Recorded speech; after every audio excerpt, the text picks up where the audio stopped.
¿Cómo funciona la máquina de la economía en 30 minutos? La economía funciona como una simple máquina. Sin embargo, muchos no la entienden o no concuerdan en cómo funciona. Y eso ha llevado a mucho sufrimiento económico en vano.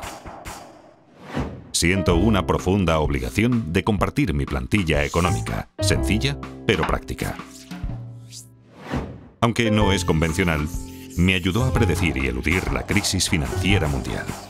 Y me sirve bien ya hace más de 30 años. Comencemos. Aunque la economía puede parecer compleja, funciona en forma simple y mecánica. Consta de unas pocas piezas simples y muchas transacciones simples que se repiten una y otra vez innumerables veces. Estas transacciones son impulsadas más que nada por la naturaleza humana y crean tres fuerzas principales que mueven la economía. 1. Incremento de la productividad. 2. El ciclo de deudas a corto plazo. 3. El ciclo de deudas a largo plazo. Veremos estas tres fuerzas y cómo al superponerlas una a la otra, creamos una buena plantilla para seguir los movimientos económicos y comprender qué está ocurriendo. Comencemos por la parte más simple de la economía. Transacciones. Una economía es simplemente la suma de las transacciones que la componen. Y una transacción es algo muy sencillo. Todo el tiempo hacemos transacciones. Cada vez que compramos algo, creamos una transacción. Cada transacción consiste en un comprador que canjea dinero o crédito a un vendedor por mercancías, servicios o activos financieros. El crédito se gasta como el dinero. De modo que sumando el dinero gastado al crédito gastado, sabemos el gasto total. El gasto total impulsa la economía. Si dividimos la suma gastada por la cantidad vendida, obtenemos el precio. Y eso es todo. Esto es una transacción. Es el pilar de la máquina de la economía. Los ciclos y fuerzas de una economía son impulsados por transacciones.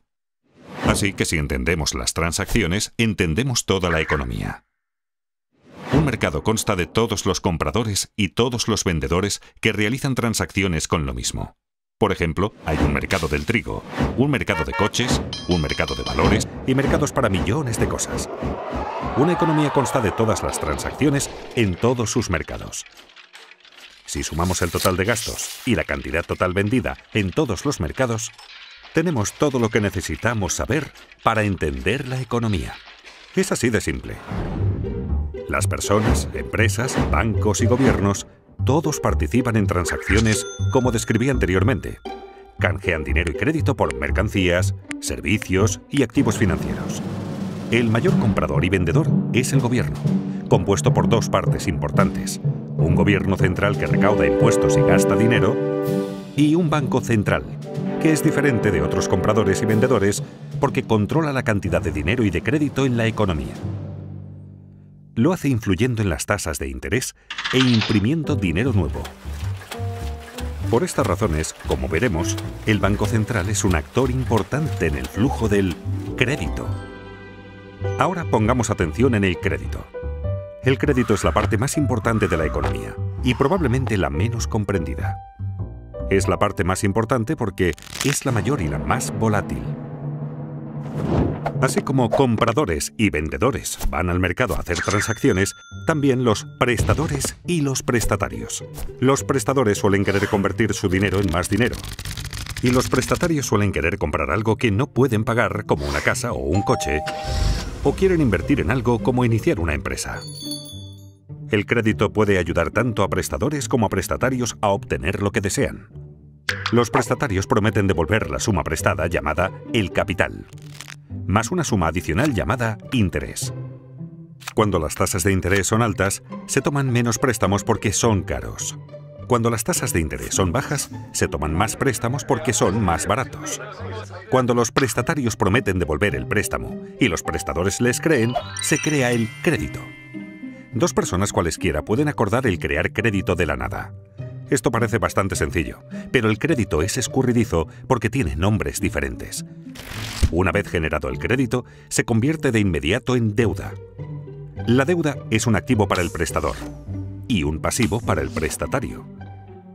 En el futuro, cuando el prestatario devuelva el préstamo con intereses, activo y pasivo desaparecerán y la transacción queda saldada. Entonces, ¿por qué es el crédito tan importante? Porque cuando un prestatario obtiene crédito, puede aumentar sus gastos. Y hay que recordar, el gasto impulsa la economía. Eso es porque el gasto de una persona es el ingreso de otra persona. Pensemos que cada dólar que gastamos, alguien lo gana. Y cada dólar que ganamos fue gastado por alguien. Así que cuando gastamos más, alguien gana más. Cuando los ingresos de alguien aumentan, los prestadores están más dispuestos a prestarle dinero porque ahora es más digno de crédito.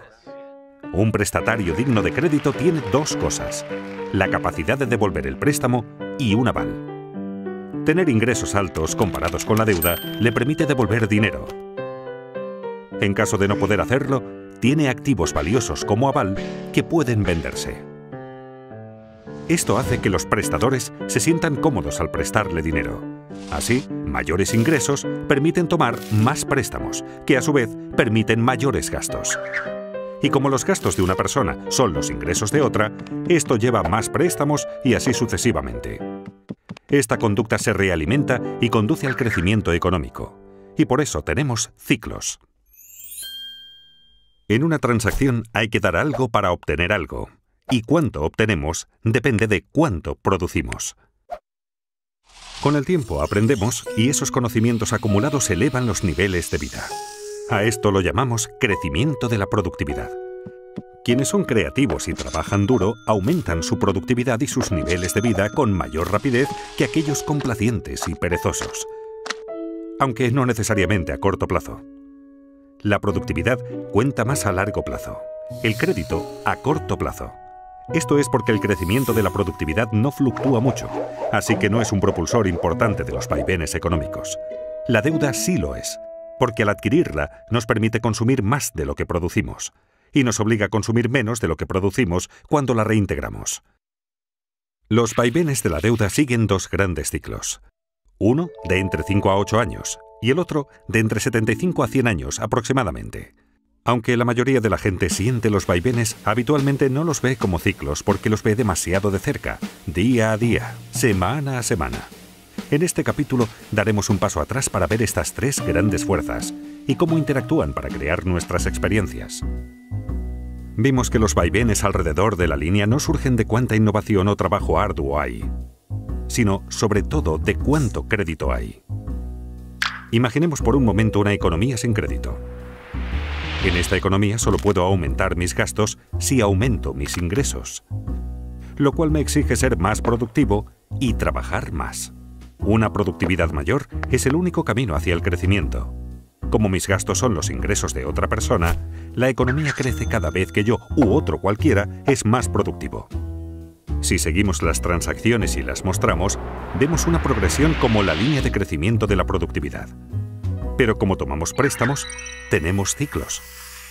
Esto no surge de ninguna ley o reglamento, sino de la naturaleza humana y de cómo funciona el crédito. Pensemos en tomar préstamos como estirar los gastos hacia adelante.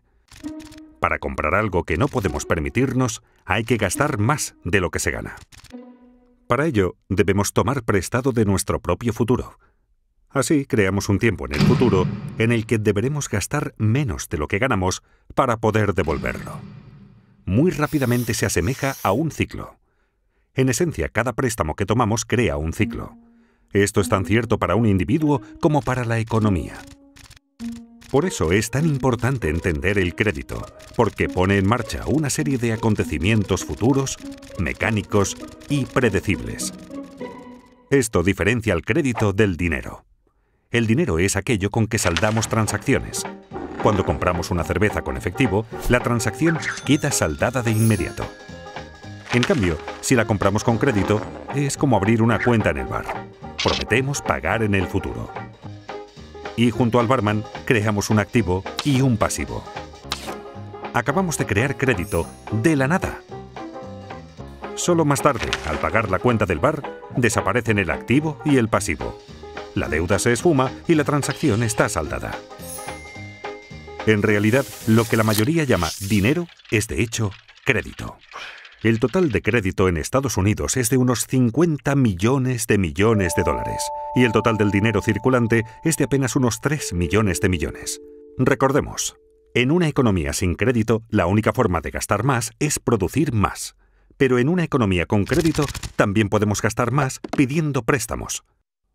Como resultado, en una economía con crédito el gasto es mayor, permitiendo a los ingresos subir más rápido que la productividad a corto plazo, pero no a largo plazo. Ahora bien, no me malinterpreten. El crédito no es necesariamente algo malo que solo causa ciclos. Es malo cuando financia un exceso de consumo que no puede reembolsarse. Sin embargo, es bueno cuando asigna recursos con eficacia y produce ingresos que nos permiten devolver la deuda.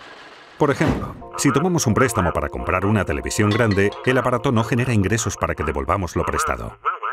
Pero si tomamos un préstamo para comprar un tractor, y así poder cosechar mayores cultivos y ganar más dinero, podremos devolver lo prestado y mejorar nuestro nivel de vida. En una economía con crédito, podemos seguir las transacciones y ver cómo el crédito genera crecimiento. Veamos un ejemplo. Imaginemos que ganamos $100.000 anuales y no tenemos deuda alguna. Entonces, si nos prestan $10.000, supongamos que en una tarjeta de crédito podríamos gastar $110.000, aunque en realidad solo ganamos $100.000. Como mis gastos son los ingresos de otro, alguien está ganando $110.000. La persona que está ganando $110.000 sin tener deuda alguna puede tomar prestados $11.000 y así gastar $121.000, aunque en realidad solo ganó $110.000. Sus gastos son los ingresos de otro, y siguiendo las transacciones podemos comenzar a ver cómo este proceso sigue una pauta que se refuerza a sí misma. Pero recordemos, tomar préstamos crea ciclos, y si el ciclo sube, en algún momento deberá bajar. Esto nos lleva al ciclo de deuda a corto plazo. Cuando aumenta la actividad económica vemos una expansión. La primera fase del ciclo de deudas a corto plazo. El gasto sigue creciendo y los precios comienzan a subir. Esto ocurre porque el mayor gasto es alimentado por el crédito, que puede crearse instantáneamente de la nada. Cuando el gasto y el ingreso aumenta más rápido que la producción de bienes, los precios suben. La subida de precios se llama inflación. El Banco Central no desea demasiada inflación porque causa problemas. Al ver que los precios suben, el banco sube las tasas de interés. Con tasas de interés más altas, menos personas pueden permitirse tomar préstamos y el coste de las deudas existentes sube. Por ejemplo, suben los pagos mensuales de nuestras tarjetas de crédito. Como la gente toma menos prestado y tiene que pagar más por sus deudas, tienen menos dinero disponible para gastar y el gasto se ralentiza. Y como los gastos de una persona son los ingresos de otra, los ingresos bajan y así sucesivamente. Cuando la gente gasta menos, los precios bajan. Eso se llama deflación. La actividad económica disminuye y tenemos una recesión. Si la recesión se torna demasiado grave y la inflación ya no es un problema, el Banco Central bajará las tasas de interés para que todo vuelva a remontar. Con tasas de interés bajas, los reintegros de las deudas se reducen, se toma más prestado y se gasta más, y vemos otra expansión. Como vemos, la economía funciona como una máquina. En el ciclo de deuda a corto plazo, el gasto se restringe solo por la voluntad de prestadores y prestatarios de dar y recibir crédito. Cuando el crédito se obtiene con facilidad, hay expansión económica. Cuando no se obtiene fácilmente, hay una recesión. Y atención, este ciclo es controlado en primer lugar por el Banco Central. El ciclo de deuda de corto plazo suele durar de 5 a 8 años y se repite una y otra vez durante décadas. Pero notarán que la parte inferior y la superior de cada ciclo terminan con mayor crecimiento que el ciclo anterior y con más deuda. ¿Por qué? Porque la gente lo empuja. Se inclina más a tomar préstamos y gastar que a pagar deudas. Es la naturaleza humana. Por eso mismo, a la larga, las deudas crecen más rápido que los ingresos, creando el ciclo de deudas a largo plazo. Aunque la gente está más endeudada, los prestadores dan crédito con mayor facilidad. ¿Por qué? porque todos consideran que las cosas van muy bien. La gente piensa solo en los acontecimientos recientes. ¿Y qué fue lo que ocurrió recientemente? Los ingresos subieron. Los valores de los activos suben. El mercado bursátil ruge. Es un boom. Conviene comprar mercancías, servicios y activos financieros con dinero prestado. Cuando la gente hace mucho de eso, le llamamos una burbuja. De modo que aunque las deudas hayan ido creciendo, los ingresos han crecido casi tan rápido como para compensarlas. A la relación entre deuda e ingresos la llamaré carga de la deuda. Mientras los ingresos sigan subiendo, la carga de la deuda se mantiene manejable. Simultáneamente, los valores de los activos suben vertiginosos.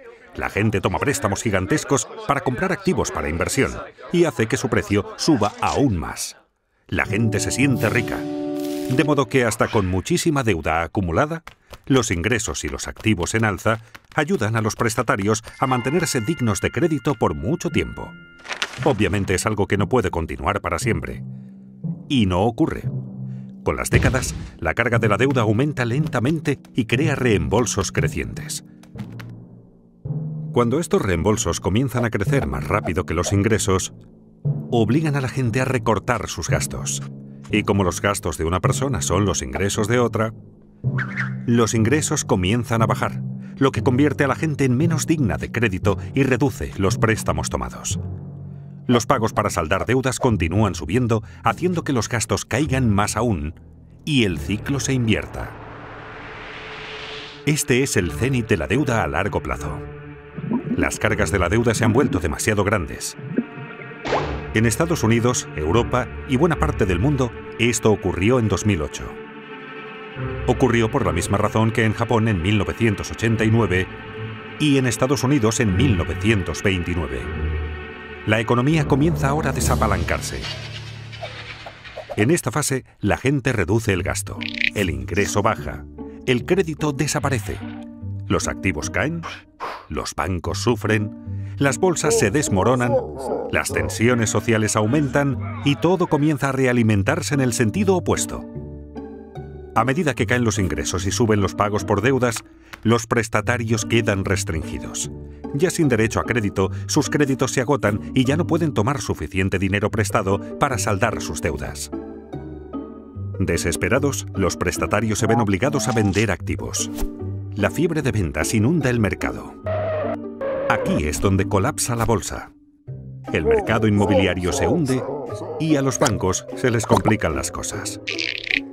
Cuando los activos bajan de precio, bajan los valores de los avales de los prestatarios. Esto hace que los prestatarios merezcan aún menos crédito. La gente se siente pobre. El crédito desaparece rápidamente.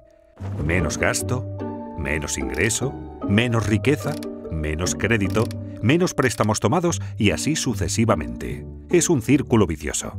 Se asemeja a una recesión, pero la diferencia aquí es que no se pueden bajar las tasas de interés para salvar la situación.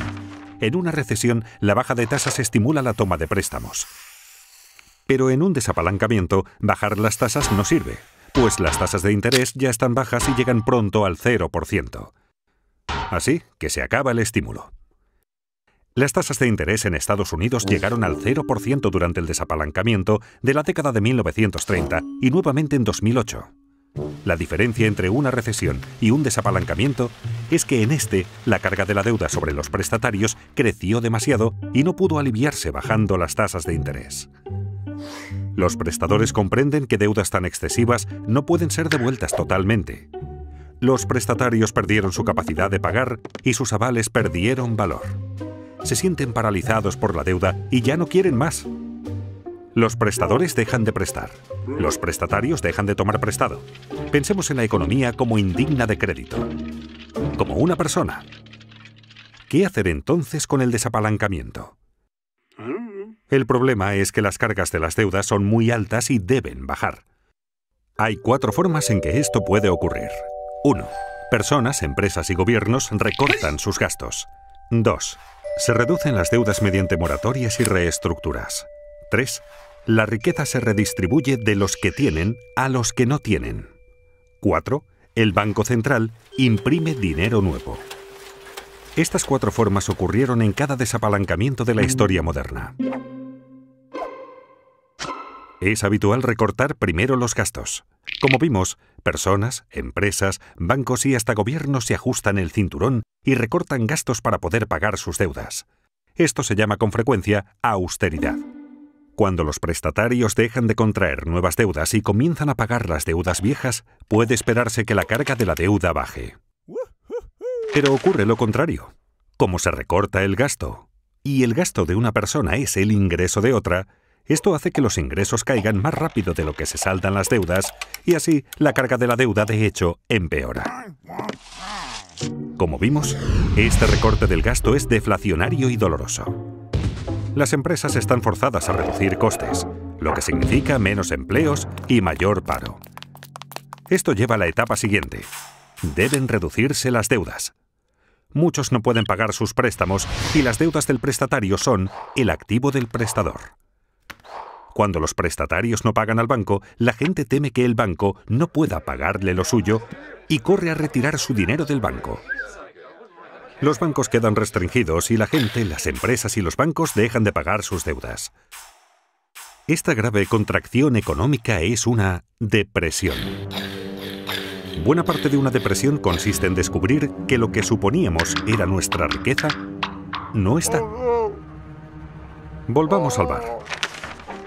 Cuando compramos una caña a cuenta, prometimos pagarle al dueño del bar. Nuestra promesa se convirtió en un activo del barman. Si no cumplimos la promesa, no le pagamos y entramos en moratoria de nuestra cuenta de bar. Entonces, este activo que tenía, de hecho, no vale nada. En esencia, ha desaparecido. Muchos prestadores no quieren ver su patrimonio desaparecer y acuerdan reestructurar la deuda. Esto significa que los prestadores recibirán un reembolso menor o que cobrarán en un lapso mayor o con un interés menor al acordado inicialmente. De esta manera, se incumple un contrato a pesar de que se reduce la deuda. Los prestadores prefieren así un poco de algo antes que el total de la nada. Pese a que desaparece deuda, su reestructuración hace que los valores de ingresos y activos desaparezcan más rápido, con lo cual la carga de la deuda continúa empeorando. Como recortar gastos, reducir la deuda también es doloroso y deflacionario. Todo esto afecta al gobierno central porque menores ingresos y menos empleo significan que el gobierno recauda menos impuestos. Al mismo tiempo, necesita aumentar su gasto por el aumento del paro. Muchos de los parados tienen ahorros inadecuados y necesitan apoyo financiero del gobierno. Además, los gobiernos crean planes de incentivos y aumentan sus gastos para compensar la baja de la economía. Los déficits presupuestarios gubernamentales crecen explosivamente durante un desapalancamiento porque gastan más de lo recaudado por impuestos. Eso es lo que está ocurriendo cuando oímos sobre el déficit en los noticiarios. Para financiar los déficits, los gobiernos deben subir los impuestos o tomar dinero prestado. Pero con ingresos en caída y tantos en paro, ¿de quién vendrá el dinero? De los ricos. Ya que los gobiernos necesitan más dinero y la riqueza está muy concentrada en manos de un pequeño porcentaje de la gente, es natural que los gobiernos cobren más impuestos a los acaudalados, lo cual facilita una redistribución de la riqueza en la economía de los que tienen hacia los que no tienen. Los que no tienen y sufren comienzan a sentir resentimiento hacia los ricos que tienen. Los que tienen, sufriendo la economía débil, los precios de los activos en baja y los impuestos en alza, comienzan a sentir resentimiento hacia los que no tienen. Si la depresión continúa, puede alterarse el orden social. No solo subirán las tensiones internas en los países, sino que también entre países, sobre todo entre deudores y acreedores. Esta situación puede llevar a un cambio político que a veces puede ser extremo. En la década de 1930, esto condujo a Hitler al poder, a la guerra en Europa y a la depresión en Estados Unidos. La presión para que se haga algo que ponga fin a la depresión aumenta. Recordemos, lo que la mayoría consideraba dinero era en realidad crédito. Así, cuando el crédito desaparece, la gente no tiene suficiente dinero. La gente está desesperada por dinero. ¿Recuerdan quién puede imprimirlo? El Banco Central. Tras haber bajado ya sus tasas de interés a casi cero, está obligado a imprimir dinero. A diferencia del recorte de gastos, la reducción de la deuda y la redistribución de riquezas, la impresión de dinero es inflacionaria y estimulante. Inevitablemente, el Banco Central imprime dinero nuevo de la nada que usa para comprar activos financieros y bonos del gobierno. Ocurrió en Estados Unidos durante la Gran Depresión y nuevamente en 2008, cuando su Banco Central, la Reserva Federal, imprimió más de 2 millones de dólares. Otros bancos centrales del mundo que podían también imprimieron mucho dinero. Comprar activos financieros con este dinero ayuda a elevar los precios de los activos, volviendo a la gente más digna de crédito. Pero esto ayuda solo a los que tienen activos financieros. Y es que el Banco Central puede imprimir dinero, pero solo puede comprar activos financieros. El Gobierno Central, por su parte, puede comprar bienes y servicios y pasar dinero a la gente, pero no puede imprimir dinero. Así que para estimular la economía, los dos deben cooperar. Comprando bonos del gobierno, el Banco Central en esencia presta dinero al gobierno, permitiéndole mantener un déficit y aumentar el gasto en bienes y servicios mediante sus programas de incentivos y de seguros de paro. Esto aumenta los ingresos de la gente, así como la deuda del gobierno. Sin embargo, reducirá la carga total de la deuda en la economía. Este es un momento de gran riesgo. Quienes formulan las políticas deben equilibrar las 4 formas en que se reduce la carga de la deuda. Las formas deflacionarias deben equilibrar a las inflacionarias para mantener la estabilidad. Si se equilibran correctamente, puede producirse un desapalancamiento hermoso. Y es que un desapalancamiento puede ser feo o hermoso. ¿Cómo puede ser hermoso? Aunque un desapalancamiento es una situación difícil, manejar óptimamente una situación difícil es algo hermoso. Mucho más bello que los excesos desequilibrados y alimentados con deuda de la fase de apalancamiento. En un desapalancamiento hermoso, las deudas disminuyen respecto de los ingresos. El crecimiento económico real es positivo y la inflación no es un problema. Se obtiene con el equilibrio correcto. El equilibrio correcto exige cierta mezcla de recorte de gastos, reducción de la deuda, transferencia de riquezas e impresión de dinero para mantener la estabilidad económica y social. La gente pregunta si la impresión de dinero causará inflación. No, si compensa el crédito que cae. Recordemos, el gasto es lo que importa. $1 de gastos pagado con dinero afecta a los precios igual que $1 de gastos pagado con crédito. Imprimiendo dinero, el Banco Central puede compensar la desaparición de crédito con un aumento de la cantidad de dinero. Para cambiar esta situación, el Banco Central necesita no solo fomentar el crecimiento de los ingresos, sino lograr que la tasa de crecimiento del ingreso supere a la tasa de interés sobre la deuda acumulada. ¿Qué quiero decir con ello? En esencia, los ingresos deben crecer más rápido que las deudas. Por ejemplo, supongamos que un país en desapalancamiento tiene una relación deuda-ingreso del 100%. Esto significa que su deuda total es igual a los ingresos del país entero en un año. Pensemos ahora en la tasa de interés sobre esa deuda, digamos que del 2%.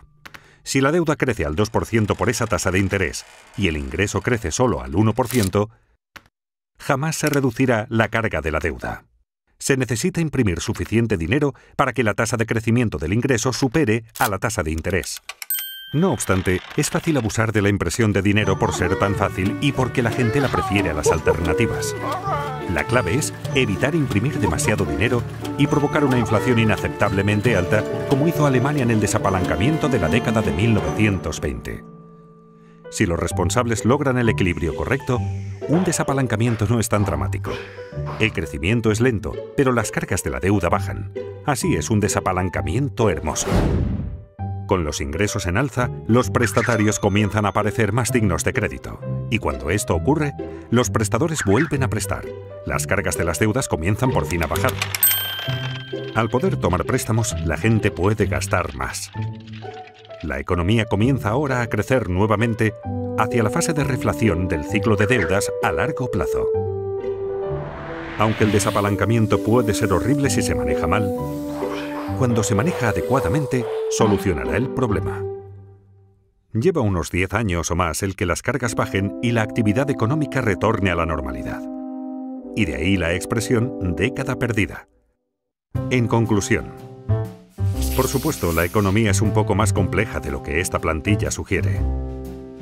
Pero superponiendo el ciclo de deuda a corto plazo al de deuda a largo plazo, y a ambos encima de la línea de crecimiento de la productividad, obtenemos un modelo razonable para ver dónde hemos estado, dónde estamos y hacia dónde es probable que vayamos.